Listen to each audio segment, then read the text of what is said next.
Is story time again. I received this story over the holiday. In this story, we follow a man whose world was turned upside down when he discovered his wife of 6 years had been cheating on him.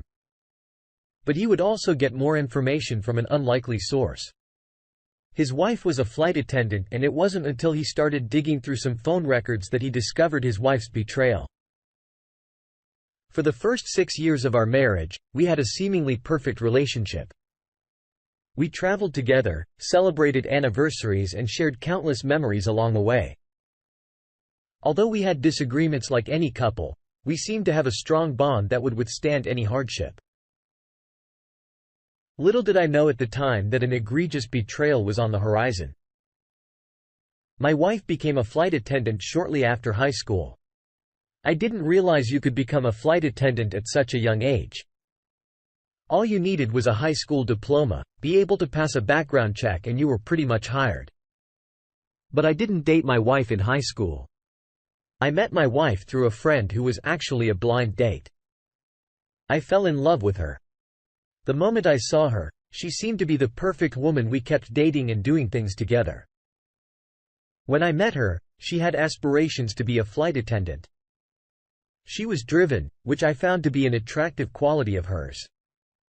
Everything seemed to be going fine. Nothing was out of place, and she was working, taking classes, and continuing her education. We were married in 2016, and we held off on having kids. By this time, she had been a flight attendant for about 3 years, and I was aware of her trips and the place that she would go. In the beginning, she would always text me when she landed, even sent me a photo like clockwork. This went on for 2 years, and then it started to gradually taper off, but I didn't stew about it because I figured she was complaining and then getting ready for the next flight. So I just figured she was busy. Her 3rd year as a flight attendant is when a lot changed. Her texting me when she landed seemed like it stopped abruptly.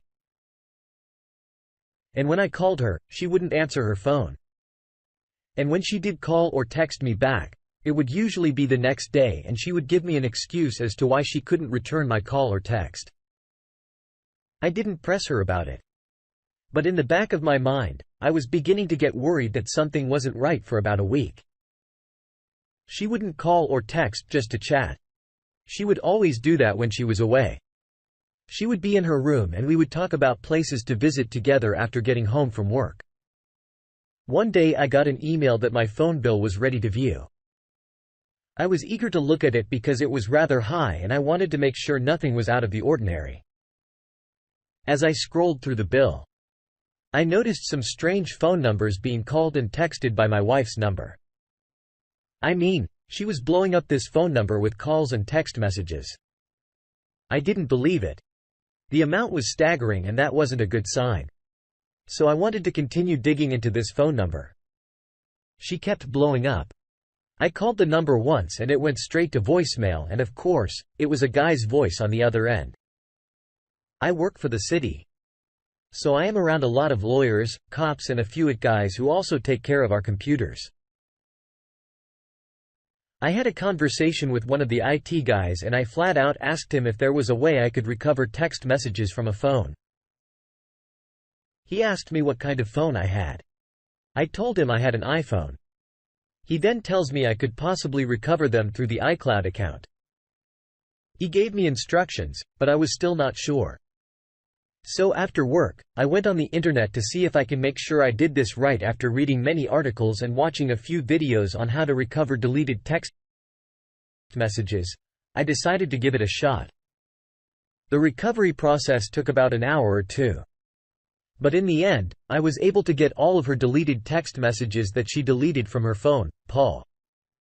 I am going to say it was heartbreaking to read those messages. She was talking crap about me and how boring I was. After I recovered all of the text messages, printed them out, and waited for my opportunity to show them to her. Fast forward 3 days, and she was scheduled to come back on the 4th day. By this time, I had already moved my money around and was in the process of talking to a lawyer about getting the divorce process started over the next day. I was looking for another place to live, trying to move out my things before she gets back. But I got lucky because she sent a text saying she had a layover which would delay her coming back for a day. So I made an appointment with a lawyer. I live in Georgia and from the looks of it doesn't seem too bad for me. I don't have any kids with her. We don't own a house together. The house we live in, we are renting and we have only been married 6 years, which is about to end. But something strange happened when I got home that evening. There was a knock at the door and guess who it was? It was the wife of my wife's. Appy was floored. She even said, "You don't know who I am," but said she had something to tell me. She was an older woman. Apparently she hired a private investigator to follow her husband because she felt he was cheating on her based on his behavior. Now, I just learned that my wife is cheating with someone 15 years. Her senior. We are both 31 and her AP is 46 years old. We sit down and she begins to tell me that my wife has been seeing her husband for almost a year and I didn't even see any signs.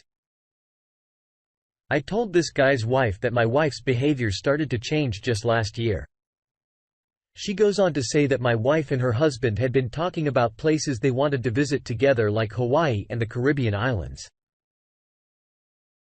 I couldn't believe what I was hearing. Then she gave me a folder full of emails, text messages and some pictures.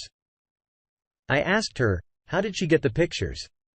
Then she said her private investigator got them for her.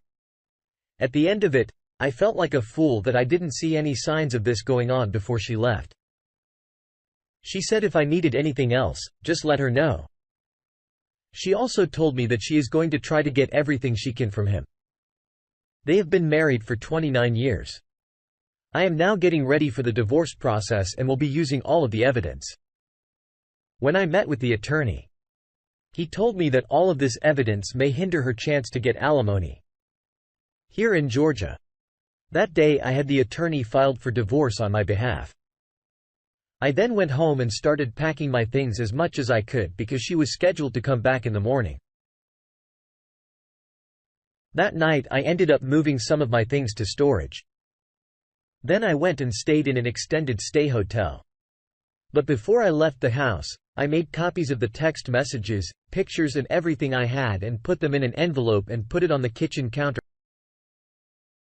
for my wife to look at. I wrote on the envelope, "Hey, sweetie, check this out."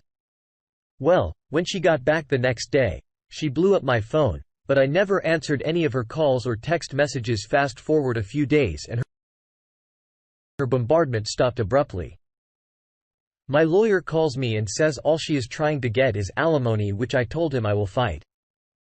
Well, fast forward 2 months and my soon-to-be ex-wife was served with divorce papers. We had our divorce hearing just a few weeks later. All in all, my wife got her ass handed to her and she got to keep the furniture, but that's it. She didn't get any alimony or any kind of money from me. As for my ex-wife's AP, well, his now ex-wife got the house in half of his retirement and he has to pay her $2,000 per month for 10 years. Ouch. We actually talked on the phone and even though she won in court, I could tell she still loved her ex-husband. She even told me that, but she also said she considered reconciliation. But the ultimate decision for her was she wouldn't be able to trust him. My divorce has been final for about 6 months now and I am excited about what the future holds for me. Although this was a difficult experience, it has made me more aware of signs that my partner may be cheating. I want to start dating, but I haven't recovered mentally yet. I am in the process of seeing a therapist and I don't want to put all women in the same category. Thank you, Tony, for all that you do. I have been a long-time listener of your channel for over a year. Never ever thought my relationship would be on the channel.